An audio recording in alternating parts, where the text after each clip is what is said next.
Hello, my dear friends. We were looking at the last few episodes where we captured the intellectual fervor within Bharatvarsha during that period of the first, the first half of the first millennium AD. Now, whilst all this was happening, there was another civilization which was beginning to take birth, and this was emerging like very dark clouds on the horizon. Now, a civilization is the way you order yourself, the way the society functions, and all the rules and regulations. So this was a completely new thing that was happening, and this was happening in the Arab world, in Arabia. So it was at that time that after Prophet Muhammad's death, within 1 year, under their first Khalifa, Abu Bakr, the Arabs had organized themselves so effectively that they made major attacks on the then Persian Empire, the Byzantine Empire, and they were getting some spectacular successes. By 650 AD, means roughly within about 20 years, they had conquered the whole of Persia. Yes, the Persians were probably a bit weak by that time with the ongoing Sassanid Empire.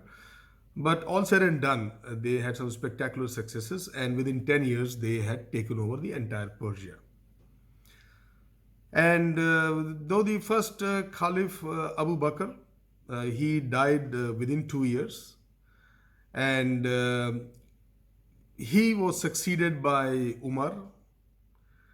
Umar was there for 10 years, but he too was assassinated. Interestingly, by a Persian slave called Piroz. In the Arabic variation, they call him Feroz. And there's a shrine dedicated to him in a place called Kashan in Iran, even to this day. He assassinated the second Khalifa. Othman replaced Umar, and 12 years later, he too was, of course, kind of lynched by rebels whilst he was offering namaz at his house. And he was replaced by Ali as the fourth Khalifa. But Ali too was killed 5 years later at the famous Karbala incident that you all are aware of. And Ali was then the first Khalifa of the Shia sect of Muslims. They do not consider the first three as being legit. Anyway, very soon the Persians had converted to Islam. What was happening is the jizya tax was imposed. They were humiliated while paying the tax, and if they did not pay the tax, they were beheaded. The slaves were freed if they embraced Islam. And not only that, if he was the only person in the family to have embraced Islam first, then he could lay claims on the entire property of the family. And in this manner, they converted every man. And the Persians, very quickly wilted under or buckled under this onslaught and exchanged their 1,000-year-old religion, 1,000+ years old religion, with a fresh new 30 years old religion, Islam. But then remember that Persia was a thriving civilization at that time compared to Arabia. So there was a lot of cultural and civilizational influences upon the Arab people. So that is why you will find that there were a lot of folklores and legends that were common between Zoroastrianism and Islam. It so happens that for the Persians, they just had to replace Ahura Mazda and Ahriman by Allah and Iblis. And there are many other similarities in legends and stories between the two religions. But all said and done, these commonalities or whatever, or the pressure that was brought upon, very quickly converted the large population or the entire Persia into an Islamic colony. And the Arab influence then grew so strongly that within 100 years, they were able to have their influence all the way from Spain in the west to Iran in the east. Now, this was with Iran, this was now on the borders of India or Hindustan or Bharatvarsha, the ancient India, which includes good large parts of Afghanistan, the current day Pakistan, and India. So they had reached these borders, and there were many small adventurous attempts that they were doing for about 50 odd years. From 630 AD onwards, the Arabs launched six major campaigns against the bordering kings of Bharat. But these were all repulsed very effectively by Rajas Chach, Raja Chandar, and Raja Dahir.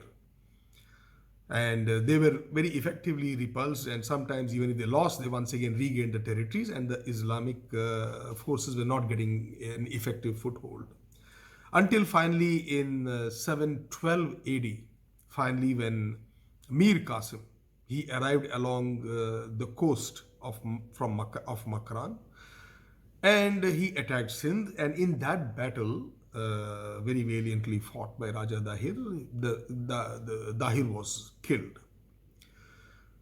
But Mir Qasim captured his daughters, and then he sent them as a gift to his superior, Al Hajjaj, who was in Mesopotamia or in Iraq, modern day. Al Hajjaj was basically the the Khalifa at that time, Marwan II. He was his viceroy in Iraq. So he was the one who was overseeing this campaign, headed by Mir Qasim, and supporting him with men and logistics. But legend has it that these daughters of Raja Dahir, they managed to present before Al Hajjaj as if they were already violated by Mir Qasim before he gifted them to Al Hajjaj. This enraged Al Hajjaj so much that he had Mir Qasim sealed up in a leather skin bag and dragged him all the way from river Indus to river Euphrates. Of course, he died along the way. So the ladies, they managed to rupture their hymen and tricked Al Hajjaj into believing that Mir Qasim had violated them and then presented it to him. So he was enraged and had him executed in this manner. Whilst the chronicles kind of say that there was a change of Khalifa in 715 AD, and this change then, under the new dispensation, Mir Qasim was deposed and killed. This is what they say, but be difficult to corroborate. But legends are there which generally carry on with people, and even though not recorded, these are then remembered in people's memories, in folklores. But this violation of a defeated foe's family greatly incensed the kings of Bharat. Now, the Bharatiya kings did not have these kind of practices. You are aware of the battle rules and those kind of things, where the general populace, the families, or anybody who surrendered, or the farmers, they were never harmed in battles or as the outcome of battles by the victors. But this was a case of a completely new barbarianism, which was called the Mlechas. And the very fact that this thing happened struck a very deep chord amongst the Indian kings. So these heartless actions had to be responded to, and the Gurjara Pratihara leader, Nagabhata, he then checked the expansion of the Arabs, who had already by then established themselves in Sindh by 712 AD in that battle. But by 738 AD, Nagabhata led a confederacy of Pratiharas to defeat the Muslim Arabs, and who were till then remained unchecked in the west as well as in Iran, in the west of Arabia as well as in Iran. Actually, there's even an inscription by a later king, Mihir Bhoja, who is very famous, who ascribes Nagabhata with having appeared like Vishnu in response to the prayers of the oppressed people to crush the large armies of the powerful Mlecha ruler, the destroyer of virtue. This is how he describes him. He was the destroyer of virtue. And this defeat was so effective and so total that the Arabs never again came back on India.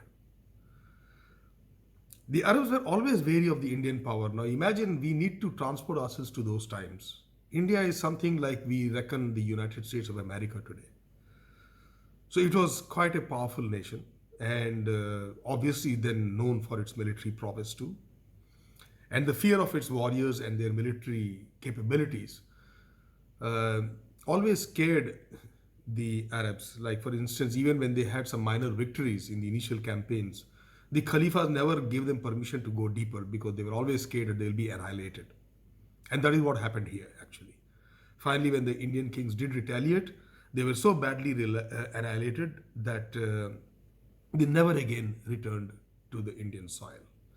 So if we always club these under one umbrella as Islamic invasions, but we must understand that this was initiated by the Arabs, who were very, very ruthless.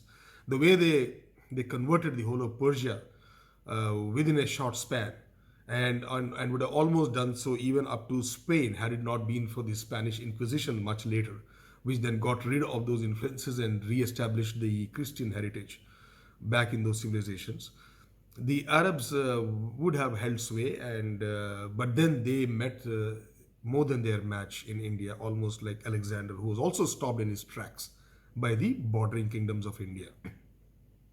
This is exactly how, again, the Arabs never came back till at least 300 years later only. The next Islamic invasion happened, and this came from the house of Ghurids, that is Muhammad Ghori. And you would be aware of the battles of Terrain, where Prithviraj Chauhan fought with them, and again in those battles you will see that in the first battle he was comprehensively beaten, Muhammad Ghori, even though at that time he had a larger kingdom. But remember, the house of Ghurids were no more Arabs. Now they were basically our own homegrown converts because of the neighboring influence of Islam. And there again you will find this clash of civilizations, because you can see that in the differences in the first battle of Terrain and the next one. In the first one where Muhammad Ghori lost, and then on his seeking pardon, the king allowed him to go. Because this was like our Geneva Convention, that a defeated king would never come back because he was humiliated. Today, looking back now, in hindsight, we feel how foolish he could have been. So this again is that same thing. It's a clash, because what you're used to thousands of years is difficult to outthink that and think out of the box and start thinking that no, these guys are going to behave differently. There have been Muslim Islamic invasions on and off, and they've been winning some territories, losing some, but they never held a complete sway over the Indian subcontinent. They were always parts and piecemeals, and they ruled very ruthlessly. But they were, many of them, even Muhammad Ghori was subsequently badly defeated, and most of their invaders who came were beaten badly at many places within India, which have not been brought out in most of our history books in a prominent way. And probably we will deal with that very quickly. We are all aware of the general narrative, the mainstream narrative, where how the Islamic invaders came one by one and they occupied and they held large swathes of territory. But then the fact that how they were effectively beaten, because you must remember, one of the most bloodiest battles against Islam happened in Hindustan. And this is borne by chronicles, not just of Indian writers, but also of Muslim writers who accompanied these conquests of Muslim invaders. And those we will deal again in some other episode. But for now, it is just quick to understand what is happening around as hanging as clouds over the Indian civilization and how it's coming under pressure. Thank you very much for your patient hearing, friends. We'll meet again soon.